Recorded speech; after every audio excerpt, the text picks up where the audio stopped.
Moscow মেট্রোকে বলা হয় Russian মুকুটের মূল্যবান রত্ন। ৯০ বছর আগে প্রথম যাত্রা শুরু করা মেট্রো এখনও প্রযুক্তির সঙ্গে তাল মিলিয়ে চলছে মহানগরীতে।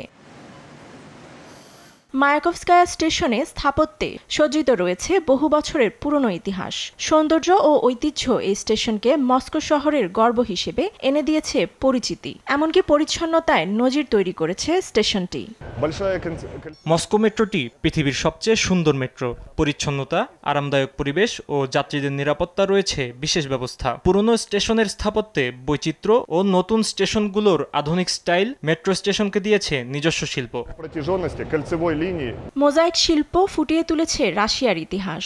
ভ্লাদিমির লেনিন ও রেড আর্মির প্রতিকৃতি তৈরি করা হয় মোজাইক দিয়ে। এমনকি সোভিয়েত ইউনিয়নের ইতিহাসের সাক্ষী হয়ে দাঁড়িয়ে আছে স্টেশনটি। যুদ্ধে সোভিয়েত নেতা জোসেফ স্টালিন সভা করেন এই স্থানে। এমনকি দ্বিতীয় বিশ্বযুদ্ধে জার্মানির গোলাবর্ষণ থেকে মানুষের আশ্রয় হয়ে উঠেছিল এই স্টেশন।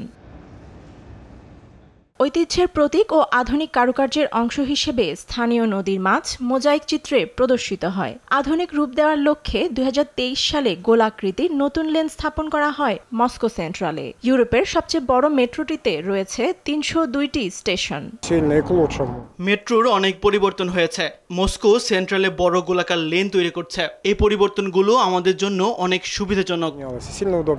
১৯৩১ সালে নির্মাণ কাজ শুরু হলেও এর সব লেনের কাজ শেষ হয় ১৯৫৪ সালে। এরই মাঝে ১৯৩৫ সালে সীমিত পরিসরে শুরু হয় মেট্রো চলাচল। ২২,০০০ স্কয়ার মিটারে মার্বেল টাইলস দিয়ে সাজানো হয় স্টেশন।